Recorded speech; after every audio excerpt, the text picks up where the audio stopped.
Alhamdulillah wassalatu wassalamu ala Rasulillah sayyidina wa maulana wa syafi'ina wa zukhrina wa qurrati a'yunina Muhammad wa ala alihi wa sahbihi wa man da'a bi da'watihi wastanna bi sunnatihi ila yaumi liqa'i rabbih wa ba'du. Al-habaib al-afadil, para habaib, para zuriat Rasulullah sallallahu alaihi wasallam yang berhadir di majlis yang penuh dengan rahmat dan barakah ini, mudah-mudahan dekatnya kita dengan mereka menyebabkan turunnya rahmat dan ampunan Allah Subhanahu wa taala.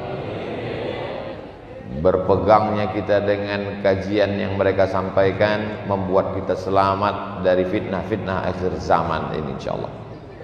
Para asatiz, para pewaris Nabi Muhammad, al-ulama warasatul anbiya, tak dapat saya sebutkan satu persatu. Hadir bersama kita Ustadz Andi Boni beserta para guru-guru kita semua. Mudah-mudahan kita istiqamah mengamalkan ajaran-ajaran Ahlus Sunnah wal Jamaah. Kesempatan momen subuh ini milad Bikers Subuhan Bogor yang ke-5. Betul? Saya selalu dibawa oleh adik-adik Bikers Subuhan di berbagai kota. Kemarin mendapat rompi juga dari Bikers Subuhan Ambon, wilayah timur Indonesia. Dulu awal-awal tausiah di Batam, datang anak-anak muda, Ustadz Somad, besok dari hotel ke masjid kami mau jemput pakai motor, nanti Ustadz kami bonceng, katanya. Mereka sangka saya tidak bisa naik motor. Jadi sejak itulah saya bawa motor kemana-mana. Lalu kemudian sampailah subuh yang penuh dengan kemuliaan ini, milad yang ke-5, semoga panjang umur. Belajar dari motor itu yang bisa kita ambil pelajaran banyak sekali. Tapi pada subuh ini saya bahas 5 poin saja. Kenapa 5? Karena milad yang ke-5. Nanti milad yang ke-6 kita tambah 6. Poin yang pertama, motor itu mesti ada gasnya. Kalau tidak ada gaspol, mendingan naik sepeda ontel aja.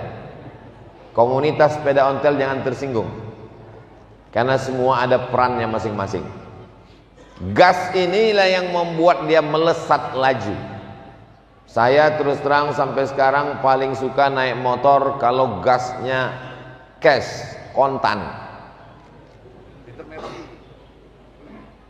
Gas itu pada manusia ini hawa nafsu. Kalau tidak ada hawa nafsu, maka kita ini semua tidak bisa bergerak. Makanya Allah tidak berikan dunia ini kepada malaikat, karena malaikat itu tidak ada nafsunya. Jadi kalau ada orang mengatakan, Ustadz Somad, saya ini sejak hijrah ini sudah tidak ada hawa nafsu lagi, berarti kamu sudah jadi malaikat. Ustadz saya ini kok nafsu terus, berarti kamu setan. Yang namanya manusia itu ada keseimbangan. Sebagian orang berpemahaman kalau sudah ngaji, kalau sudah tobat, kalau sudah hijrah, kalau sudah ikut komunitas Bikers Subuhan, maka dia tidak lagi ada hawa nafsu. Ini pemahaman yang salah dan keliru. Islam tidak menghilangkan hawa nafsu. Contoh nafsu makan. Kenapa nafsu makan yang pertama Ustadz bahas?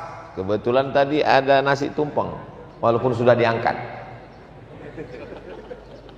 Jadi ada sekelompok manusia ini yang tidak boleh makan sama sekali, karena menurut mereka makan inilah sumber kejahatan. Kalau sudah makan muncul libido seksual, kalau sudah makan muncul keinginan-keinginan, maka makanan sumber kejahatan. Maka untuk menghilangkan kejahatan jangan makan. Akhirnya dia tidak makan-makan. Bahkan ada sahabat Nabi yang berkeyakinan seperti itu. Namanya Abu Darda. Dia tidak makan-makan. Sahabat Nabi Abu Darda ini dipersaudarakan Nabi dengan sahabat yang bukan Arab, namanya Salman Al-Farisi. Farisi Persia. Zaman dulu ujung nama itu sudah menunjukkan asal daerahnya. Al-Misri, Mesir. Al-Iraqi, Irak. Al-Farisi, Persia. Al-Bogori, Bogor. Al-Ciawi. Jadi Salman Al-Farisi dipersaudarakan Nabi dengan Abu Darda. Salman dapat berita bahwa Abu Darda tidak mau makan, maka Salman pun datang bertamu ke rumahnya. Assalamualaikum. Waalaikumsalam. Istrinya yang nyambut. Abu Darda mana? Dia di dalam rumah, tidak mau keluar. Saya sudah dapat kabar. Lalu kemudian sampai di rumah Abu Darda, makanan sudah disiapkan. Abu Darda pun keluar dari kamar. Kata Abu Darda, wahai Salman, engkau sebagai tamu, saya muliakan, silakan makan. Apa kata Salman Al-Farisi? Saya tidak mau makan sebelum kamu memakan makanan ini. Begitu cara Salman menegur Abu Darda. Kita ini sudah dipersaudarakan Rasulullah Sallallahu Alaihi Wasallam. Saya mau makan makanan kamu ini kalau kamu mau makan. Kalau kamu tidak makan, saya sebagai tamu tidak akan makan.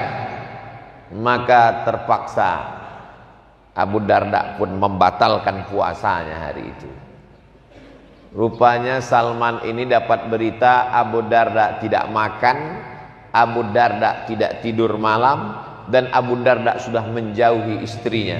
Maka Salman menasihatkan, inna li jasadika alaika haqqan.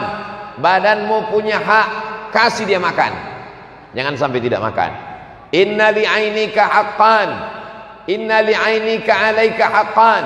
Matamu punya hak, kasih dia tidur. Jangan sampai kamu tidak tidur malam. Inna li ahlika alaika haqqan. Istrimu punya hak, kasih dia perhatian. Wa ati dzi haqqin haqqahu. Yang punya hak terhadap dirimu, wajib kau berikan haknya. Jadi kalau ada adik-adik biker subuhan yang enggak makan-makan, makanlah, nasi tumpeng masih banyak. Jangan sampai tidak makan. Saya sanggup puasa. Kata Nabi, kalau kamu sanggup puasa, cukup 3 hari dalam sebulan. 13, 14, 15. 3 hari itu sama dengan 1 bulan. Man jaa bil hasanati falahu asyru amsalha. 1 hari dibalas 10, 3 hari berarti 30 hari. Saya sanggup lebih dari 3 hari. Laksanakan 8 hari. Senin, Kemis, Senin, Kamis, Senin, Kamis, Senin, Kamis. Saya sanggup lebih dari 8 hari. 15 hari. Ahabbus shaum ilallah shaumi Daud. Puasa yang paling dicintai Allah, puasa Nabi Daud. Yasumu yauman, puasa sehari. Wa yuftiru yauman, makan sehari. Pilih yang ganjil atau yang genap. 3, 5, 7, 9, 11, 13, 15, 17, 19, 21, 23, 25, 27, 29. Tidak ada 31 karena bukan Agustus. Saya sanggup puasa lebih banyak lagi daripada itu. Kalau tidak mengganggu aktivitas, boleh. Namanya puasa dahar. Dahar, puasa sepanjang tahun. Sampai ke Bogor, dahar makan. Saya dulu satu rumah sama mahasiswa dari Bandung. Coba-coba mau belajar bahasa Sunda. Kumaha, dahar, saya bilang. Saya lupa antara dahar dengan damang. Itu makan dahar itu berkesan di hati saya. Sampai sekarang ketemu sama dia beberapa waktu yang lalu di Bandung. Kumaha, dahar, kata dia. Apa maknanya? Jangan sampai tidak makan. Tapi saya ketemu ada orang, dia puasa tapi tidak mengganggu aktivitasnya. Waktu saya bertamu ke rumahnya, disiapkan makanan, dia nggak makan. Saya bilang, bapak nggak makan tetap sehat? Saya sehat Pak Ustadz. Puasa apa? Puasa dahar sepanjang tahun. Kalau sepanjang tahun itu mengganggu aktivitas, hukumnya haram. Saya tetap sehat, badan saya sehat, istri saya tidak terganggu, nafkah juga lancar zahir dan batin. Bapak sudah berapa lama puasa dahar?